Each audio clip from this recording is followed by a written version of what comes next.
Bloomberg Audio Studios. Podcasts, radio, news.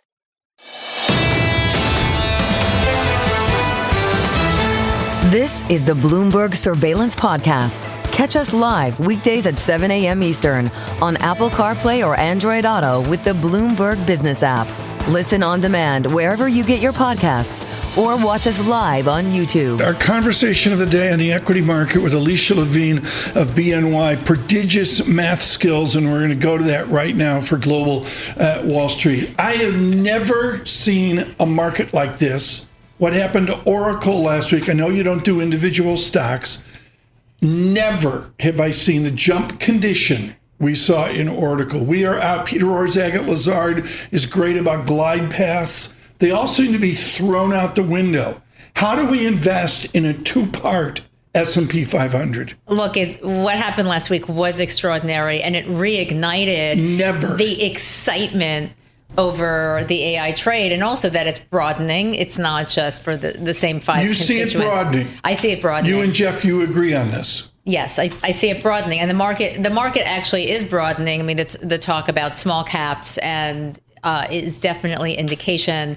The equally weighted S&P is at all-time highs as well. I did not know that. Yes, that's the Alicia Levine magic. So there is a broadening here, but yes, the move last week was extraordinary, and you have seen a market like this, and it was in the late 90s. And the question is, are we in 95 or are we in 99? Okay, let's go there. Let's rip it up. We're going to fundamental analysis right now. I'm sorry. It's radically different than the late 90s because of free cash flow generation. Correct. They're actually, am I right? There's not going to be 2027. Oh, they actually weren't making profits in 2025. Okay, so on a relative basis, the tech stocks are cheaper than they were 25 years ago. On a cash flow basis, they are just batting it out of the park on free cash flow margins, and on the operating margins. You could say like Aaron Judge, you won't insult me. So, I mean, these are different companies, but, keep the main point, which is that the Fed is cutting into an increased earnings cycle. Okay, S&P earnings estimates are moving higher. The Fed is cutting into it. Banks are at all-time highs, hence the melt-up. Isabel Lee with us here this morning. It's interesting you say that the rally is brought in because we have critics saying and criticizing the fact that the top 5 stocks are driving 12% of the gains this year. But given that, we have Bank of America releasing their fund manager survey. They said that equity allocation is at a 7-month high. There's just a big jump in global growth optimism. But at the same time, there's a record 58% saying that stocks are overvalued. How do you square those two? Well, because you have to be in the game. I mean, when you manage a live portfolio and you're under allocated and you're waiting for that S&P target of whatever 5,800 and it's not happening, you've got to get invested. How far behind are active managers right now? To Isabel's great question. So I think in the U.S. less. I think they're less under-allocated, but I think global managers are under-allocated because the Flee America conversation was everywhere. I actually wrote a piece about how ridiculous the Flee America trade is because where else are you going for innovation and global and growth and margins and earnings power? Isabel Lee actually read your piece, just so you know. Isabel Lee with us, folks, in for Paul Sweeney today. I see your nefarious deed here. You are asking questions of the equity giant, Alicia Levine, for your print stories today. I see what you're doing here. I always watch Alicia. She's such a smart talking head, and she's also a fantastic female. We were just talking about shopping in France, but back to markets. Oh, please don't continue. Is luxury back? Is the sector back? Luxury is back. Right. Luxury is back. Look what's happened to the household net worth. Okay. Household net worth is up about $70 trillion since the beginning of 2020. That means households with financial assets, housing and equities and stocks and bonds and private equity are doing quite well. Really? We do have the K-shaped consumer here, but we've had it. This is not new. What's happening is that the top 3 quintiles are seeing their net worth growing, supporting consumption, even in the face of a weaker labor market. Did you see that stat, Tom? We have the most number of millionaires in New York than ever before, or something like that. I didn't know I just know I'm working towards being one of them. But going back to luxury, How do you assess the health of the American consumer? Do you look at luxury or mid-tier or value? What is your favorite tier to look at? Luxury is everybody's favorite tier. Let's just say that. But you really have to look at the mid-range as well. We're going to get retail sales today, so we'll see where it's happening. I imagine there's some slowdown. I think there is some anxiety in the labor market, particularly for the younger cohort, and that's why the Fed is cutting. But I'd say that, for the most part, it's better than feared. Right. And the conversations had gotten so negative. I mean, we sat around this table, the apocalypse in April and May, and you just invest right through it. The number one negative, folks, Dana Telsey with us at 8:25. Alicia, if you want to stay around for 40 minutes in the green room, you can come in and do Dana Telsey with us. I love Dana Telsey. On luxury. But to speak of the gloom, China flat on their back, and I believe we've got an equity lift in China, and of course to Dana Telsey's luxury sector, that will bring a recovery there as a theory, right? Right, and because there'll be more stimulus as well. There'll be more stimulus from the Chinese government. Let's get back to the bigger picture. What do people do? You go into a meeting for BNY, and I can't imagine the percentage of the people that have missed this greater Christmas Eve 2018 bull market. That's right. How do you catch up? So we always say it's time in the market and not timing the market. So if you're completely under allocated and you come to us with cash, we'd say do a full portfolio allocation over the next 3 to 4 months. So, 1/3, 1/3, 1/3, or 25%, 25%, and do a full portfolio allocation, whatever your risk tolerance, whatever your growth, goals are. That's what we would say. It's impossible to time the market. Strategy committees and investment committees everywhere were waiting for that equity pullback to bring on more risk. And it never happened. And what do we have? We had spreads at historic tights. We have equity markets making new highs every day. And it's very hard to get in. So where are we today? We're broaching the 6,700 price target on the S&P. That was actually my price target for year end. We're there. I think the good news is in. Can there be a sell-off on the news on the Fed? Like, the Fed cuts are already in the market. So it's hard to play future Fed cuts. Like, it's there. That's why you've had this voracious rally in the last 4 weeks, really since August 1st, since that first terrible jobs report and the revisions. Yeah, Lisa, get one more. It's actually incredible how the price targets are being revised higher and higher. I want to talk about one concern you have in your note. You said it's the monetization of CapEx in hyperscalers. Right. That seemed so specific to me. Why is that your biggest concern? So because it goes back to the concentration of what's happening in the S&P. The margins on the S&P and the free cash flow margins are being driven by the hyperscalers, right? So the large cap tech operating profit is 27%. That's double the rest of the S&P. If they keep on spending on the CapEx and at some point don't bring that to earnings or bring that to a revenue line, then you have to question whether this is going anywhere. We're not there yet. You're getting paid to wait, but you have to see the monetization of all that CapEx spend. So you're starting to see it with Oracle, right? Like it's starting to happen in other companies as well. The market will soon choose winners from the AI race. Don't know when. That'll be a dislocation of sorts.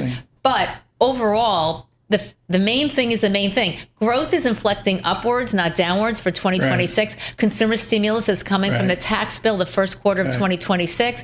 The Fed is cutting, and here we are. Alicia, thank you so much. I'm serious. If you want to stay around for Dana Telsey, please, it'd be great. I mean, we could spend the whole show just on Dior. Do you know there's 2 front doors to Dior on 57th Street? I did not know that. One is where you go through with the visa to pay for it all, and the other is where Mrs. Keene goes through to be greeted by We love Mrs. Keene. Well, I'll join Dana at Dior. Yeah, Dana at Dior. Alicia Levine, thank you so much. Stay with us. More from Bloomberg Surveillance coming up after this.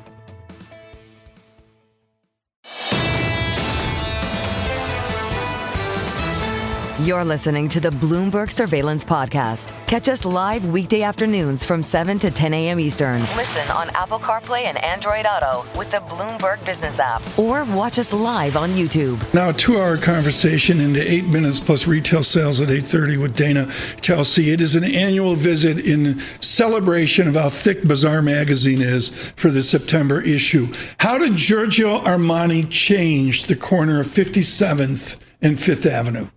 Incredible. I mean, frankly, thank you for having me. Giorgio Armani to me, is the one who brought luxury into the U.S. on a European framework. He brought Europe to America. He did. Thank you, Richard Gere. I mean, that's basically what happened. Yes. And you look at what he's developed, whether it is with stores, whether it's his whole being in terms of what it is. And yes, I think the later years were tougher than the beginning years. Right. But there's always a place for Armani. Are you long luxury now? Is China finally tanked, and so the luxury that's tanked is going to be a buying opportunity? I think it will be a buying opportunity over time. I don't think we're totally there yet. I still think you're having pressure points there. I think what you've seen is where anything's new and anything's innovative, consumers will purchase. Same old doesn't happen these days.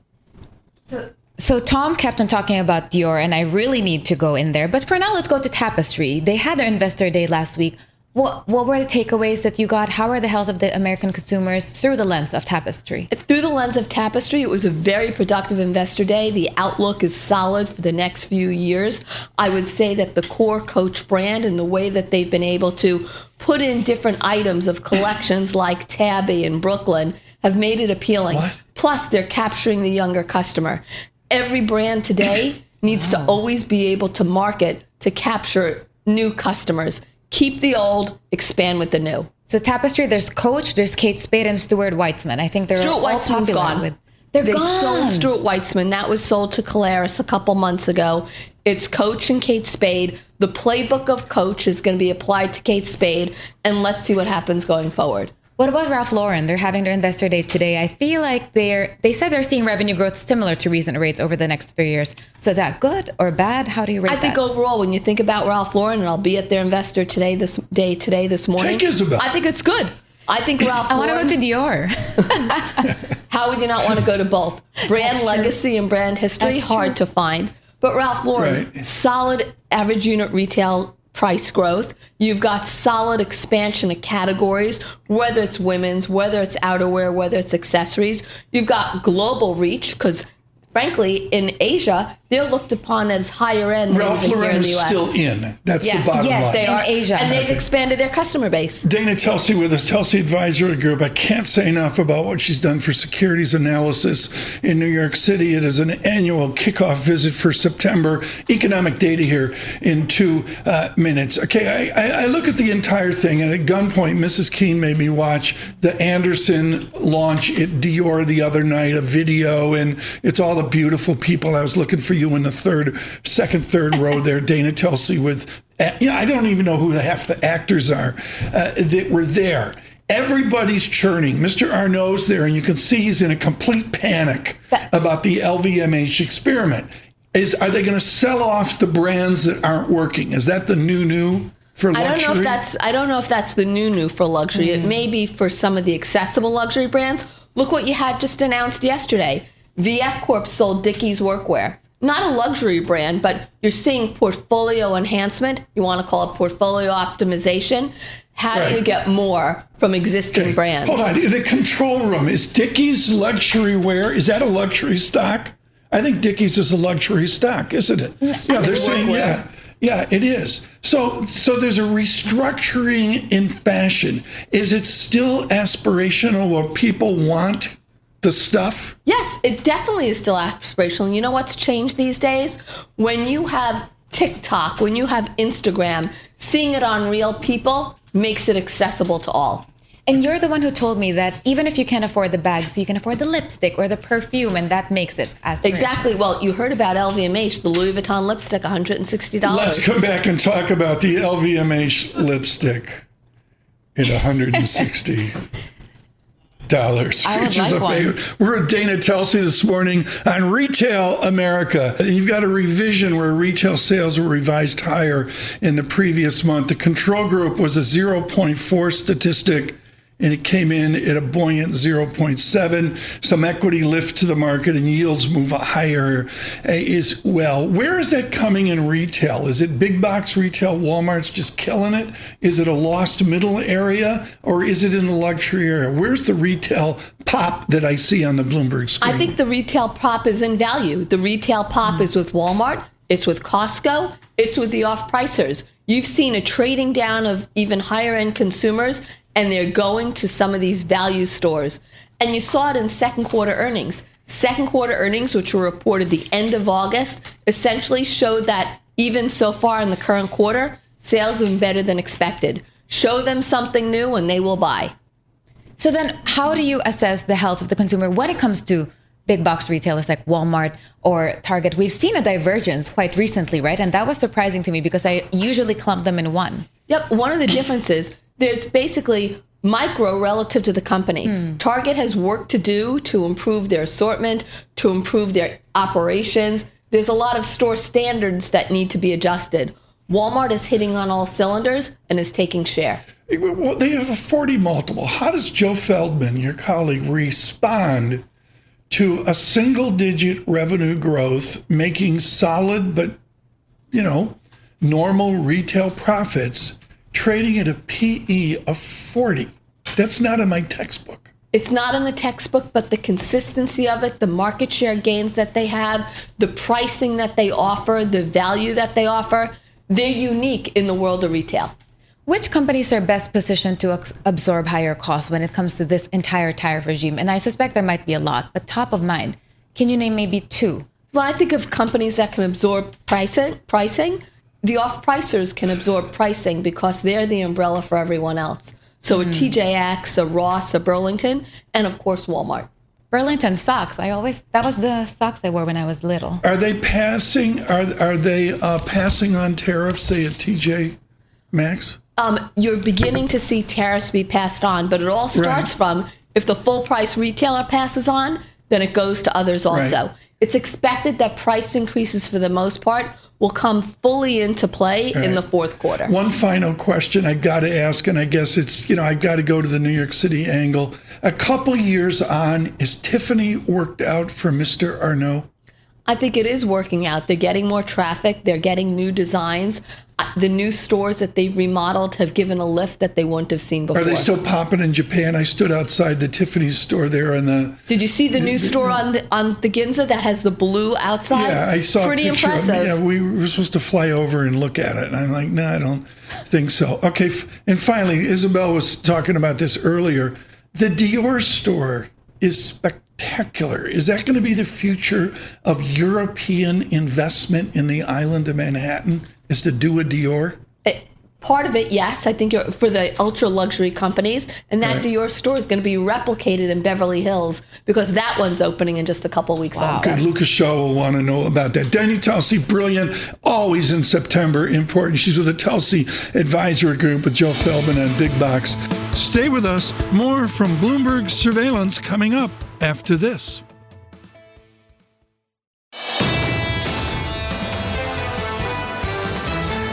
This is the Bloomberg Surveillance Podcast. Listen live each weekday starting at 7 a.m. Eastern on Apple CarPlay and Android Auto with the Bloomberg Business app. You can also listen live on Amazon Alexa from our flagship New York station. Just say, Alexa, play Bloomberg 1130. This is a joy as we get the markets open here today. We usually talk to her by bat phone, go out to Zoom, out to Hollywood and Los Angeles. Lisa Crawford is head of securitized research at TCW. I got to ask you one question. There's double majors in America, and I give Wharton great credit for really, to me, doing the first double major.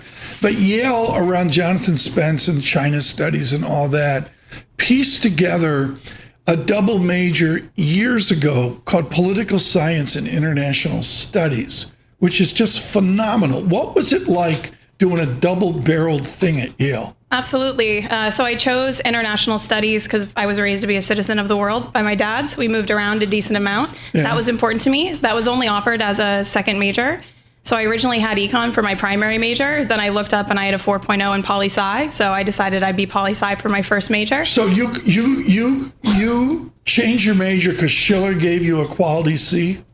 I changed my major because I started applying to finance jobs, and it looked more competitive to have a higher GPA for your primary. Ruthless. What a modern discussion. I mean, it's just, does everybody get A's today? Is there anybody get a B anymore?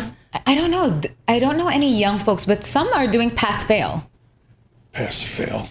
Don't get me going. Lisa Crawford with us. We're thrilled she's in studio with us, and it's on the fixed income market. How is your world at Trust Company of the West? How is securitized research linked to the Fed? Oh, absolutely. So rates are obviously very important in multiple ways. I'll touch on two. So first and foremost, we've seen a nice rally in Treasury, and that's been beneficial for the agency mortgage-backed securities market and a lot of our positioning there. You've got current coupon spreads around high 110s right now, versus that was as wide as kind of 190s area late 2023 before the Fed signaled they would cut rates. Price up, yield down to perfection. It's beautiful. How do you expect refinancing risk to evolve, though, in the CRE landscape, given the higher interest rate? Sure. On the commercial real estate side, we've had a great market to take advantage of for the last few years because of the dislocation from higher rates. Higher rates it's established a bit of a K-shaped recovery. So weaker assets that have seen significant value decline and have leverage beyond the asset value, you're seeing sponsors strategically walk, and then you're seeing sponsors remain committed to working through some of their over-levered debt for their quality assets that remain core in their portfolios. Let's now jump to asset-backed finance, because your notes were really robust, and this space is not something I'm super an expert in, but your notes are very helpful. So in the ABF space, what are some opportunities you're seeing, and quote, the different flavors of profile when it comes to that, and any key risks in mind? For sure. So the asset-backed finance is the new term that everyone likes to use for less liquid securitized exposure. And we've always used it as a tool in our toolkit, whether it's to pick up incremental spread or scale, access loans for better capital treatment for some investors. And then now we're seeing more of our asset allocator clients focus on dedicated exposure. They're typically trying to solve for better diversification in their portfolios, less mark-to-market volatility, higher yield profiles as well. So it's a really fun time to deliver solutions into them. Yeah, that's what they said in 2006. I remember CLOs and CLO squareds and all that. Under whatever you said, asset-based, whatever. Give us an example. Sure. Like, is it like aircraft leasing or tractor trailers? Yeah. So if I were to buy a collateral pool of aircraft loans or exposure to aircraft leases in a less liquid form, we could call that asset-backed finance. You also see asset-backed finance active in fund finance more broadly, whether that's net asset value loans or subscription line loans. Are you killing me? I know. Securitized is so fun. Yes. And then you'll also see things like syndicated warehouse. I thought you might appreciate that as well. And you can add structure to that. Syndicated warehouse. They played Toads in New Haven back when you were there. We're with Liza Crawford. She's with Trust Company of the West, TCW. Mark Pittman owned your world for Bloomberg. He won every award out there. His death was far too soon for all of us at Bloomberg. Mark Pittman would ask this question today: where are the shadows within the belief, the faith, the intellectual reach to do securitized finance? Where's the worry points, like in 2006? Yes. So we're always mindful about what the underlying cash flows look like and what the principal value of anything we're lending on is. And so when you get into too much structural complexity, you need to be very sharp on figuring out what your rights are, what your cash flows look like, and your ultimate return on investment. So that's ongoing. And so there are creative structures out there that don't make sense to us. So critically, David Goldman, ex-Bank of America, was iconic on this. It's a study of tranches. Yeah. Where is the tranche risk now? Is it the garbage at the bottom of the deck, or is it tranche risk in the price to perfection area? It's really more, I'd frame it more the bottom of the capital structure. So there's, especially when we think about less liquid, or if you call that shadows, you've got plenty of things that are considered private IG and private investment grade, and those are very high quality. But if you are to take something that might have a little more operational risk, or it might have a little more market risk than expected, and you tranche that up and you're taking first loss risk, you are exposed. If something goes wrong with that originator or that collateral profile, that idiosyncratic risk, Lisa, you're exposed. I was younger in 2006. It's the same conversation. Continue. In your note, this got my interest. You talked about digital infrastructure. So within structured finance, do you think that digital infrastructure securitization will become a permanent asset class? I do think it will be. We've seen it grow. I think the first asset-backed security was 2018. The first commercial mortgage-backed security was 2022. There's so much need for, in particular, data center financing that it's going to come through every debt pipe in the market.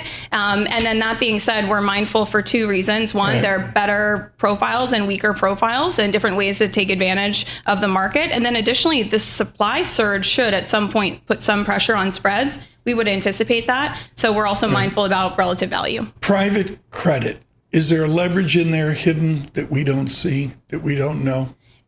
I'll speak to the asset-backed side of private credit, and the leverage that might be more blatant is more of that kind of warehouse financing, right? Ultimately, warehouse is levered profile. Do we use the word mezzanine? Yes, yeah. Mezzanine is alive and well, and so really, it's picking your spots for the collateral profile that you've got some sort of exposure to, and feeling high conviction about both the performance of that collateral and then your rights upon an event of default or some type of distress in the performance.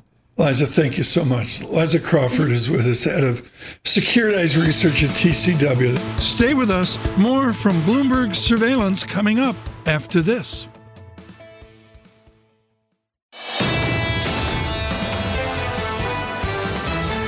This is the Bloomberg Surveillance Podcast. Listen live each weekday starting at 7 a.m. Eastern on Apple CarPlay and Android Auto with the Bloomberg Business app. You can also watch us live every weekday on YouTube and always on the Bloomberg Terminal. Isabel Lee in for Paul Sweeney this morning. That's a good thing. Isabel Lee in for David Gura. That's an even better thing. Isabel Lee here this morning, and we do newspapers. Lisa Mateo, all night's been working on it. What do you got? Okay. I want to start with this because this is about Amazon's Prime Vision. It's going to make its first appearance in the UK tonight. Yes, it's for the first round of the UEFA Champions League matches. The Tots will be there, okay? Villarreal or somebody they're playing. Exactly. That's why I put it on you. So this is basically a feed for football or soccer fans that's going to have data graphics that pop up, real-time analysis on the screen. So, for example, the players' names, their running speeds, their jump heights, all overlaid over the video screen. The NHL does something like this, similar on their online. And they started it in 2022 in the U.S. with the NFL, and it really worked for them because it attracted that younger audience. Who are betting. Yes, exactly, because Amazon has a momentum bar that shows which team is more likely to score next. Right. So all these kind of things playing part, they're saying that this is really going to, they're trying it out in the UK to What's see how it amazing works. is in our control room, for Bloomberg Surveillance, they have a momentum bar. The momentum bar to see when the momentum bar lags off, Brockton sends a message. The momentum's lacking here on the momentum bar. Isabel, you can jump in here on the newspapers. I'm excited for what Lisa will talk about next. She sent us her notes earlier. Oh, yes. Listen to you. Yes. I knew she would like this. Isabel went to orientation for Bloomberg Surveillance. Next. Here it is. Okay, this is Washington, D.C.'s first phone-free bar. It has opened up. Okay, it's called Hush Harbor. And basically, the owner wanted people to get back to the old days, when you actually had conversations and listened to people and talk to them, and a girl gave you your number and you had to memorize it or write it down in a napkin, like that kind of thing. Please. So basically, you come in and you take your phone, and the host gives you a little bag. You put it, vacuum seal it, magnetizes it, and you can't unlock it until you leave. Wow, that's dedication. This is interesting because I've seen laptop-free cafes, but I think that's really meant for folks not to hog the tables and so that they don't spend just $6 and 3 hours there without spending anything more. But I like this because everyone is always on their phone. Sometimes when I hang out with my friends, we say, put your phones in the middle. Obviously, that never happens. Right. One person always breaks it. It's tragic. Somebody was saying to me, how do we set up the structure for Bloomberg Surveillance? And I said, some of it was longer interviews like Charlie Rose and Chris Matthews and others. But a lot of it is what Joe Scarborough invented over at Morning Joe, which is basically 4 people sitting in the student union at a given college with no phones. Can you imagine student unions today? With cell phones, it'd be terrible. Brilliant. One more. It was. Okay. Isabel, I hear you're a Bad Bunny fan. Are you? Are you maybe? I like him. I learned about him because he was Kendall Jenner's boyfriend. You know Kendall Jenner? Ex-boyfriend now. This is going great. I love it. Ex-boyfriend. I love it. Okay, so he had this residency concert right in Puerto Rico. It's been going on. The last one is on Saturday, and some people like myself who are fans haven't been able to go see it. So, Tom, I'm going to play a little music here just because it gives me an excuse to play it. Okay, now I set the tone, right? Okay, so this is it. So basically, on Saturday, it's the last concert, and now Amazon Prime is going to stream it live. It's going to be there so everyone can now see it. So whether you have Amazon Music app, Prime Video, Twitch, it starts at 8:30 p.m. Eastern on Amazon Prime or any of those. And you can watch it because people haven't been able to go and travel and go see it. So now everyone can enjoy the experience. And this is another leveraging of this that Lucas Shaw talks about at Screen Time. But this is also smart because I love how Bad Bunny just really performed mostly in Puerto Rico. He really wanted to celebrate the culture. He didn't perform in the US, unlike all the big artists. Up next, he will go to Latin America and Japan. There was a reason why, because he was afraid of ICE agents coming and using it as an opportunity to grab fans. Oh, I had this conversation last night. And some really other, nice artists have done the same thing. So that's why he brought it out. We'll talk about this later. I had this conversation last night, and it wasn't funny.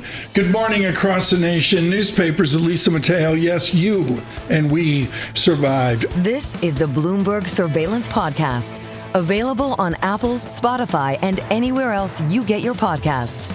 Listen live each weekday, 7 to 10 a.m. Eastern on Bloomberg.com, the iHeartRadio app, TuneIn, and the Bloomberg Business app.